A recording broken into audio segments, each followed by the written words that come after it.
모세가 눈의 아들 여호수아에게 안수하였으므로 그에게 지혜의 영이 충만하니 이스라엘 자손이 여호와께서 모세에게 명령하신 대로 여호수아의 말을 순종하였더라. 그 후에 이스라엘이 모세와 같은 선지자가 일어나지 못하였나니 모세는 여호와께서 대면하여 아시던 자요 여호와께서 그를 애굽 땅에 보내사 바로와 그의 모든 신하와 그의 온 땅의 모든 이적과 기사와 모든 큰 권능과 위엄을 행하게 하시며 온 이스라엘이 목전에서 그것을 행한 자이더라. 아멘.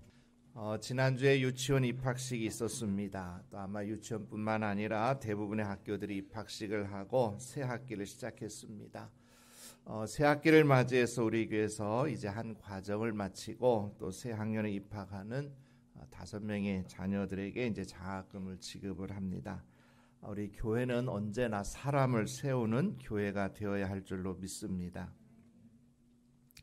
그래서 우리는 늘 사람을 중요하게 여기고 또 그 사람을 키워내서 또 다음 세대를 준비하는 그러한 모습을 보여야 될 것입니다. 성경에 보면 위대한 인물들이 참 많습니다. 아브라함, 요셉, 모세, 여호수아, 다윗, 엘리야, 느헤미야, 에레미야, 베드로, 바울 열거하기 어려울 정도입니다. 자, 이 중에 이제 모세 오늘 이야기하려고 하는데요. 오늘 본문에서 말하고 있는 것처럼 모세 이후에 이스라엘에서 그와 같은 선지자가 일어나지 못했다 할 정도로 인정받는 훌륭한 지도자였습니다. 자, 우리 교회도 이런 훌륭한 지도자들이 많이 배출될 수 있기를 바랍니다. 그래서 오늘은 사람을 세우는 교회라고 하는 제목으로 이제 말씀을 전하려고 합니다. 자, 우리 어린 자녀들, 초중고 청년들은 내가 어떻게 하면 이 시대에 꼭 필요한 사람이 될 수 있을까? 이걸 생각하면서 말씀 들었으면 좋겠고요. 또 우리 어른들은 왜 우리가 사람을 키워야 하고 어떻게 키워야 될 것인가 하는 것을 생각하면서 말씀을 들을 수 있기를 바랍니다. 그래서 우리 교회 좋은 일꾼들이 많이 배출되고 우리 교회가 더욱더 하나님 앞에 귀하게 쓰임받을 수 있기를 주님의 이름으로 축복합니다. 자, 그러면 모세는 어떻게 이런 훌륭한 지도자가 될 수 있었을까 생각해 보면, 자, 먼저 하나님을 만났기 때문입니다. 자, 이 모세의 일생은 3단계로 나누어 볼 수 있습니다. 첫 번째 단계는 something의 시기입니다. 그러니까 이 시기는 모세가 왕궁에서 살던 시기입니다. 자, 모세는 이스라엘 백성 중에 태어나는 아이들 가운데 사내 아이는 다 죽이라고 하는 명령이 내려진 상태에서 태어났습니다. 그러니까 애굽의 왕인 바로가 이스라엘 민족의 씨를 말리기 위한 조치였습니다. 자, 이렇게 모세는 태어나자마자 죽을 운명에 처해 있었습니다. 자, 그러나 모세의 엄마가 이 모세를 죽이지 않고 몰래 키우다 이제 더 이상 키울 수 없어서 이 모세의 목숨, 생명을 하늘에 맡기고 이제 갈대 상자에 넣어서 나일강 물에 띄워 보냅니다. 근데 마침 그 나일강에 목욕을 하러 나왔던 바로의 공주가 그 갈대 상자를 보고 그 안에 있는 아기 모세를 건져내서 자기가 왕궁으로 데려가서 키우게 됩니다. 이것을 지켜보고 있던 모세의 누이 미리암이 이제 자기 엄마, 모세의 친엄마죠. 모세의 엄마를 유모로 소개해 줘서 이제 모세는 죽을 수밖에 없는 상황 속에서도 가장 안전한 곳에서 엄마의 품에서 자랄 수 있게 되었습니다. 이게 다 이제 하나님의 섭리이죠. 자, 그래서 모세는 엄마 품에서 엄마 젖을 먹으면서 이제 너는 애굽 사람이 아니라 이스라엘 백성, 히브리 민족 하나님의 백성이다 라고는 사실을 이제 알고 자라게 되었습니다. 근데 장성한 모세는 어느 날 이스라엘 백성이 노역을 감당하는 현장을 방문합니다. 근데 자기 형제가 애굽 관리에게 고통당하는 것을 보고 그 애굽 관리를 죽이고 모래 속에 파묻습니다. 자, 그리고 나서 이제 이튿날 또 역시 그 현장에 가봤는데 이번에는 이스라엘 백성들끼리 서로 싸우는 겁니다. 이제 그러자 이제 모세가 가서 왜 우리 동족끼리 싸우느냐, 서로 사이좋게 어려울수록 더 힘을 모아서 살아야지. 그러니까 이들은 서로 씩씩대고 싸우는 판인데 모세가 말리려고 하니까 이제 우리가 언제 너를 우리를 다스리는 재판관으로 삼았느냐? 어제 애굽 관리 죽이더니 오늘 우리를 또 죽이려고 하느냐? 뭐 이렇게 대항을 합니다. 이에 모세는 자기의 이제 행위가, 사람을 죽인 그 행위가 탄로나 버린 것을 알고 결국은 바로의 손길을 피해서 광야로 도망을 가게 됩니다. 자, 애굽의 궁전에서 자라던 모세는 자기의 힘을 믿고 자기 힘으로 뭔가 해보려고 했어요. 그래서 이 시기를 썸씽의 시기로 표현을 할 수 있는 겁니다. 그러니까 썸씽이라고 하는 것은 어떤 것, 무엇을 뜻하는 말이죠. 그러니까 자기 힘으로 뭔가를 해보려고 하는 그런 시기예요. 그래서 모세는 자기 동족이 애굽에게 고통받는 것을 보고 크게 분노합니다. 자기 힘으로 애굽 관리를 죽이고 동족을 구하려고 합니다. 자, 그러나 이것은 착각이었죠. 자, 고통받는 동족이 있을 때마다 그들을 구할 수는 없었습니다. 그때마다 사람 죽일 수는 없는 거 아니겠습니까? 또 그런 현장을 다 쫓아다니기도 어렵고 또 학대하는 애굽인들 볼 때마다 그것을 어떻게 죽일 수도 없는 노릇입니다. 또 동족끼리 싸우는 모습을 보고 말리려다 자기가 애굽 관리를 죽이고 들통나게 되고 결국 자기 동족도 돌보지 못하게 된 겁니다. 자, 이제 광야로 도망친 모세는 르울의 딸들을 도와준 것이 계기가 되어서 르울의 딸 십보라와 결혼까지 하게 됩니다. 그리고 아들을 낳아서 이름을 게르솜이다 이렇게 지었어요. 이 게르솜이라고 하는 이름의 뜻은 내가 타국에서 나그네가 되었다라고 하는 뜻입니다. 이게 자신의 처지가 그대로 담긴 이름이었죠. 자, 이렇게 그는 광야에서 양을 치면서 아주 지극히 평범하게 살아갑니다. 이제 모세는 바로의 궁전에서 왕자로 살면서 자기가 가지고 있던 힘과 능력 등을 다 잃어버리고 그저 하루하루 양을 치면서 식구들을 먹여 살리는 아주 평범한 삶을 살고 아무것도 할 수 없게 된 거예요. 그래서 이 시기는 아무것도라고 하는 뜻을 지닌 nothing의 시기라고 할 수 있습니다. 아무것도 할 수 없는 시기였어요. 자, 그러던 중 모세는 어느 날 양을 치며 호렙산에 이르렀다가 그곳에서 떨기나무 불꽃 가운데 나타나신 하나님을 만나게 됩니다. 그리고 이곳에서 하나님께로부터 애굽에 가서 이스라엘 백성을 구해내라고 하는 명령을 받게 됩니다.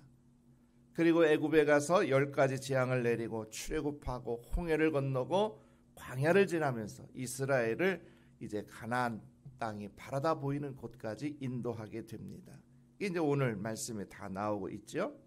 자, 그래서 이 시기는 에브리싱의 시기다 이렇게 말할 수 있어요.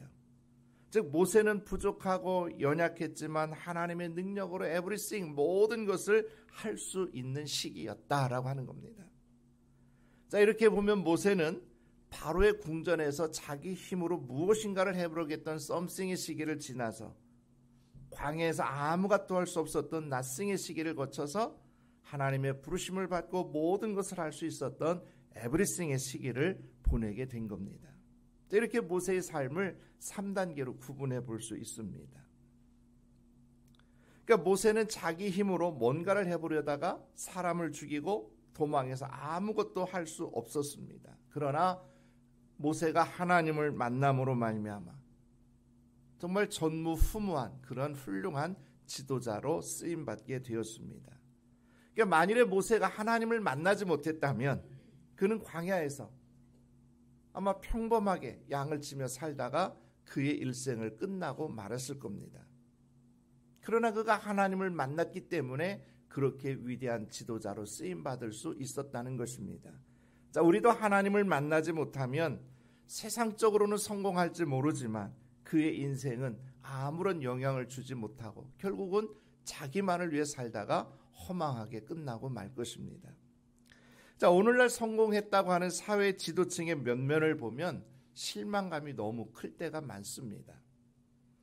청문회 할 때마다 느끼는 겁니다만 청문회 나오는 사람들은 소위 세상적으로 보면 다 성공했다는 사람들이에요. 뭐 학계라든지 법조계라든지 경제계라든지 의학계라든지 정말 내노라 하는 사람들입니다. 그러나 그들을 보면 한결같이 부도덕하고 일반 서민들은 할 수 없는 온갖 혜택을 누리고 살았던 사람들입니다. 그런데도 그들은 자기들의 기득권만을 유지하려고 했지 그들이 가진 지식과 성공을 정말 국민을 위해서 나라를 위해서 헌신하려고 하지 않습니다. 이것을 보면 그들이 과연 성공한 자다 이렇게 말할 수 있을까? 묻지 않을 수가 없는 겁니다. 자, 모세 역시 하나님의 부르심을 받기 전까지는 자신의 힘으로 뭔가를 해보려다가 결국 아무것도 하지 못하는 인생으로 전락하고 말았습니다. 그래서 우리가 하나님을 만난다고 한 것이 얼마나 큰 복인지 알 수 없습니다. 비록 우리가 세상적으로 뭔가 큰 일은 하지 못한다 할지라도 하나님을 만나고 하나님 앞에서 어떻게 사는 것이 올바른 인생인지를 알고 내 삶의 현장 속에서 하나님의 뜻을 이루며 산다면 그보다 훌륭한 인생이 어디 있겠습니까? 자, 바울 같은 사람 예수님을 핍박하다가 예수님을 만나고 이방인의 사도로 쓰임받았습니다. 이에 바울은 나의 나된 것은 하나님의 은혜라 이렇게 말하면서 다른 사도보다 더 많이 수고했다 이렇게 말합니다. 자, 이렇게 하나님을 만나서 내 인생이 변화되고 새로운 삶을 살아가고 그래서 많은 사람들에게 선한 영향력을 미치며 산다고 하는 거 이것이 얼마나 큰 복이겠습니까? 자, 하나님께서는 우리를 이 땅에 필요해서 보내주신 줄로 믿습니다. 우리의 삶에는 모두 각자의 사명이 있습니다.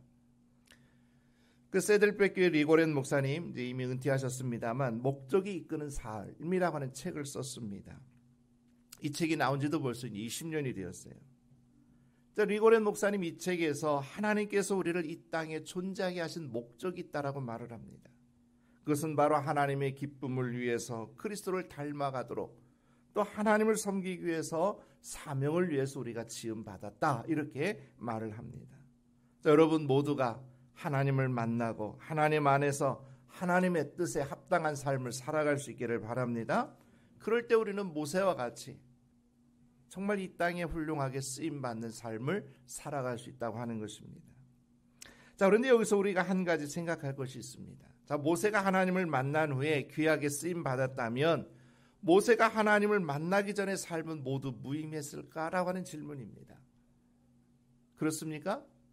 모세가 하나님 만나기 전에 그의 삶은 전혀 쓸모없는 헛된 인생이었을까요? 그렇진 않습니다. 자, 모세는 바로의 궁전에서 많은 지식과 학문을 배웠습니다.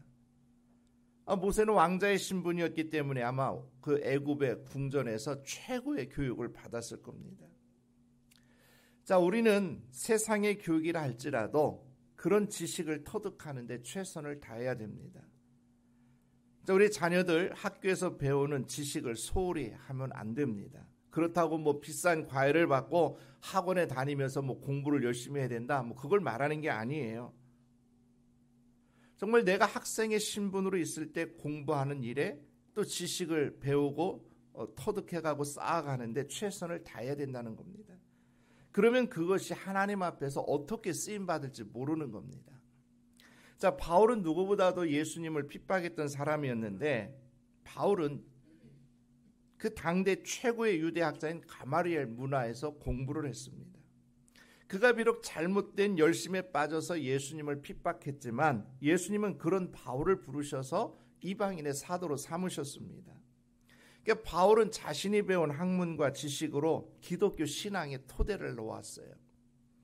그래서 바울은 기독교의 초석을 놓은 자로 여길 정도로 기독교가 세계화하고 전 세계로 뻗어나가는데 초석을 놓은 사람입니다.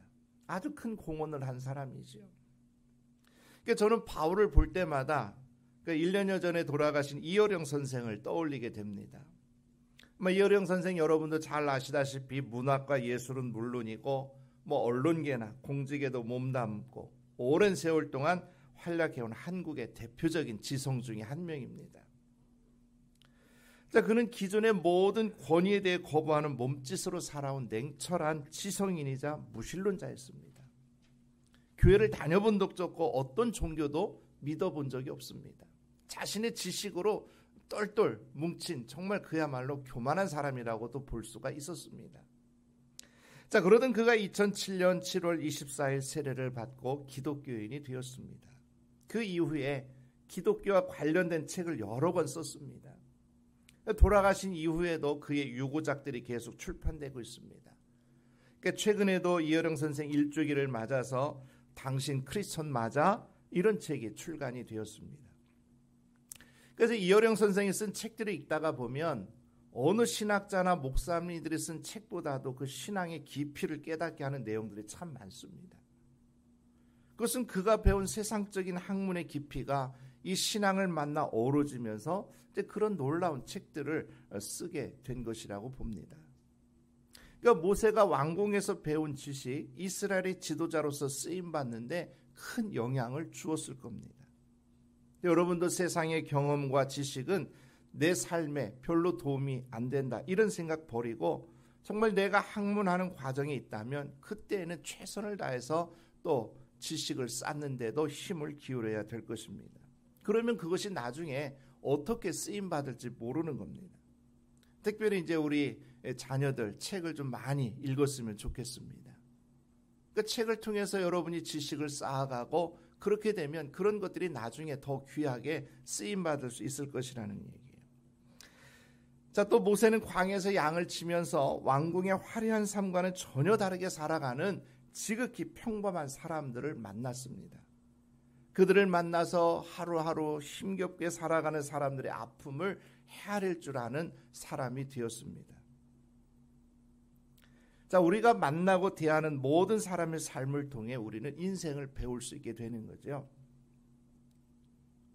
그렇기 때문에 우리는 나보다 뭐 잘난 사람, 높은 사람, 이런 사람들과 뭐 어울리면서 내가 어떻게 하면 그 사람 따라갈까, 이렇게 살아가는 것이 아니라 오히려 나보다 못하고 힘이 없는 사람이라 할지라도 그들과 함께 가까이하고 더불어 살아가는 삶을 살 줄 아는 것이 어떻게 보면 정말 올바른 인생을 사는 것이 아닐까, 그런 생각이 듭니다. 아마 여러분도 뉴스를 통해서 보셨겠습니다만 모 방송사의 트로트 오디션 프로그램의 강력한 우승 후보인 황모 씨가 학창 시절 학교 폭력을 행사했다는 이제 그런 내용의 뉴스입니다. 그래서 계속 하차 요구가 있었지만 무시하고 강행하다 결국 하차를 했습니다. 자, 요즘 학교 폭력이 계속 수면 위로 떠오르고 있습니다. 그동안 이제 구체적으로 드러나지 않다가 연예인들, 또 스포츠 스타 등 이들이 과거 일진이었다는 건 사실 드러나면서 이제 퇴출되는 일들이 벌어지고 있습니다. 그러니까 자기가 남들보다 힘이 좀 더 세다고, 또 같은 또래, 또 후배, 그들에게 폭력을 행사하고 돈을 갈취할 때 뭐 재밌었을지 모르겠죠. 그러나 당하는 입장에서는 그것이 얼마나 큰 고통이고 상처가 되었겠습니까? 그래서 지금도 당한 사람들은 우울증에 시달리고 트라우마에 시달리면서 정신과 치료를 받는 사람들이 많다고 하는 거예요. 그러니까 우리는 나보다 힘이 없고 연약한 자들을 대할 때 그들을 무시하고 깔보는 것이 아니라 오히려 그들을 사랑으로 대할 줄 알아야 됩니다. 자, 예수님께서는 하나님과 같으신 분이셨지만 그것을 자랑하지 않고 오히려 사람과 같이 되셔서 우리를 구원하시기 위해서 자기 목숨을 내어주셨습니다. 그러니까 예수님은 자신의 힘과 능력을 사람들을 괴롭히고 또 자신의 어떤 기득권을 유지하고 살아가는 데 쓴 것이 아니라 오히려 사람을 살리는 데 사용하셨다는 겁니다. 우리가 진정 주님을 믿고 따르는 자들이라면 주님을 본받아서 우리도 우리에게 주어진 힘과 능력을 나보다 힘이 없고 연약한 자들을 위해서 사용해야 될 줄로 믿습니다.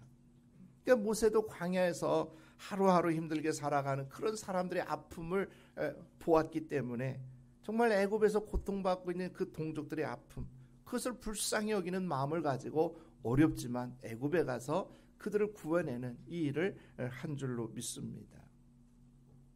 그러니까 우리가 항상 나보다 못한 사람들의 아픔을 돌아볼 줄 아는 그러한 삶을 살아야 될 것이다 라고 하는 거예요. 자, 또 모세는 하나님의 부르심을 받고 일하는 중에 또 이 아론과의 관계는 물론이고 천부장, 백부장, 50부장, 10부장을 세우고 그들과 함께 일하면서 인간 관계를 훈련했습니다. 자, 모세가 아무리 뛰어나다 할지라도 그를 도와 협력하는 사람들이 없었다면 그 일을 감당하지 못했을 겁니다. 자, 우리는 사람들과 협력해서 일하는 법도 배워야 됩니다. 밑에서 일할 줄도 알아야 되고요. 내가 위에서 일할 때는 또 아랫사람들을 대하는 법도 잘 배워야 됩니다. 그래서 좋은 인간관계를 맺어야 합니다. 여러분, 살면서 적을 만들지 마십시오. 살면서 적을 만들면 안 됩니다. 그러니까 누군가 나에게 잘못했다 할지라도 그를 저주하고 미워하기보다는 오히려 그를 용서하고 사랑하며 사는 것이 정말 큰 사랑입니다.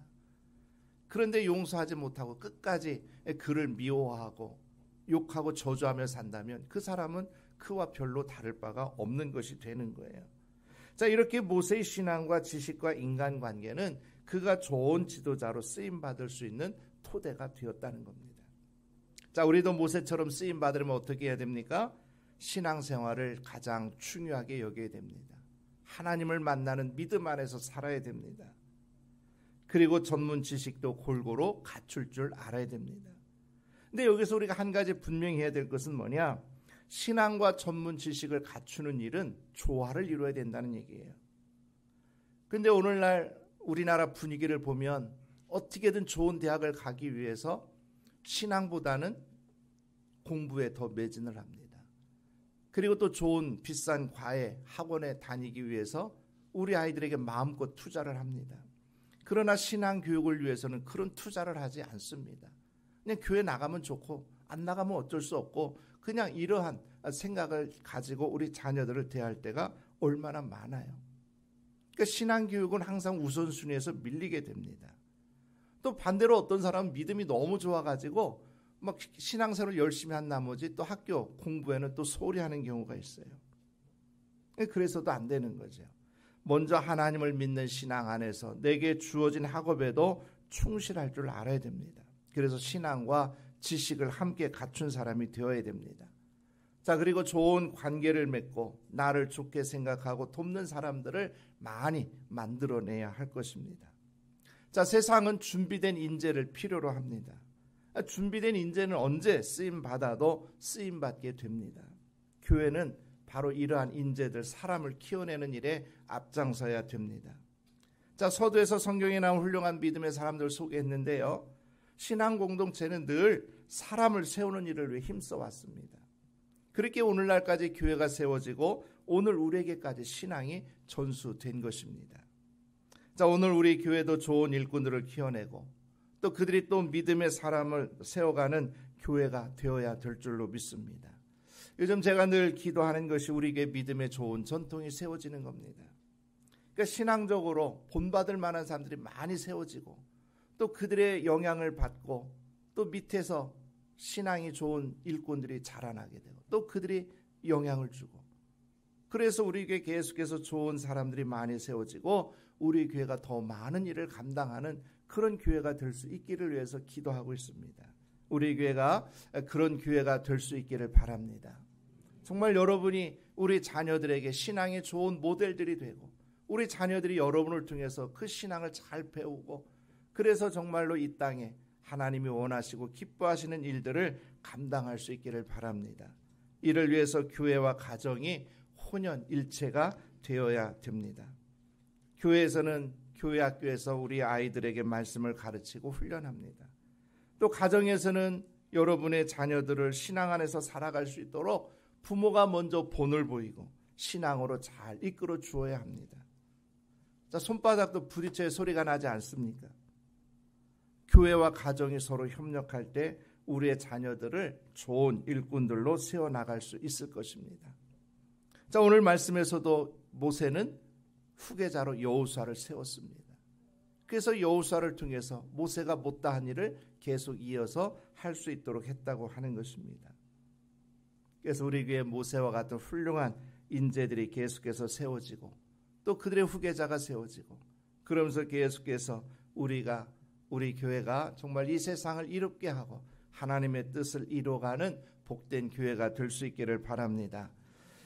이제 오늘 2023년 새 학기를 시작하면서 한 과정을 마치고 새로운 학년을 시작한 우리 자녀들에게 장학금을 지급을 합니다. 사실 장학금이라고는 하지만 얼마 되진 않습니다. 우리 중고등학교 학생들은 교복값도 채 되지 않습니다. 또 대학생들에게 책값 정도밖에 되지 않을 겁니다. 그러나 저는 우리 아이들이 정말 학교 다니면서 그래도 교회에서 장학금 받았다는 사실이 저들의 삶에 큰 영향을 줄 것이다. 그렇게 믿습니다. 제가 아는 어떤 분도 교회에서 장학금을 받아가지고 그것으로 공부를 했는데 그 은혜를 평생 잊지 못한다는 거예요. 지금은 장로님이 돼가지고 얼마나 충성을 다하고 있는지 모릅니다. 자, 물론 장학금만 준다고 사람이 세워지는 건 아닙니다만 이런 일들을 통해서 우리 교회가 우리들을 이렇게 생각하고 우리들을 위해서 기도하고 우리들을 위해서 이렇게 키워내고 있구나, 이런 것들을 생각한다면 우리의 자녀들이 이러한 모습을 보면서 주님의 귀한 일꾼들로 세워져 가게 될 줄로 믿습니다. 교회가 사람을 세우면 세워진 그 사람들이 교회를 계속해서 세워가는 거예요. 이것이 바로 교회가 계속해서 든든히 서가는 일이고 우리의 사명인 줄로 믿습니다. 역사가들은 우리나라가 개화기의 열강들의 침입 속에 속절이 무너지고 망한 이유를 세 가지로 듭니다. 첫째는 시대의 흐름을 읽지 못한 것이고, 두 번째는 사람이 없었고, 세 번째는 힘이 없었기 때문이다라고 하는 겁니다. 그러니까 우리는 시대의 흐름을 잘 읽고 사람을 세우고 힘을 키워가면 절대 망하지 않고 오히려 그 어려움을 잘 극복하고 더 좋은 모습으로 발전하게 될 줄로 믿습니다. 지금 우리가 해야 될 일이 바로 여기에 있습니다. 이제 코로나의 긴 터널 끝에서 새해를 맞이했고 벌써 2달이 지났습니다. 이제 우리는 코로나가 끝났으니까 이제 뭔가 좋은 세상이 올 것이다, 이런 희망에 부풀어 있을 수 있겠습니다만 현실은 사실 암담합니다. 어제 오랜만에 햄버거를 사서 먹는데 값이 그렇게 많이 오른 줄 몰랐어요. 정말 이제는 10,000원 한 장 가지고 점심 한 끼 먹기도 힘든 세상이 되었습니다. 물가는 계속 오르고 경제는 계속 위축되고 우리의 삶은 점점 힘들어져 갑니다. 하지만 우리는 힘들고 어렵지만 사람을 세우는 일을 게을리하지 말아야 될 줄로 믿습니다. 결국 이 세상을 이롭게 하고 좋은 세상을 만들어가는 것은 사람이기 때문입니다. 우리 교회가 서로 협력하여 사람을 세워가야 할 줄로 믿습니다. 그럴 때 하나님께서는 그런 우리를 통해서 계속해서 큰 일을 이루어 가실 줄로 믿습니다. 이를 위해 우리를 먼저 불러주시고 믿음의 반석 위에 세우신 줄로 믿습니다. 아무쪼록 우리 교회가 또 다음 세대 일꾼들 잘 양육하여 세워가고 또 그들의 믿음이 잘 자라나서 다음 세대 우리 교회를 세워감으로 하나님의 역사를 계속해서 이루어가는 우리 교회가 될 수 있기를 주님의 이름으로 축복합니다.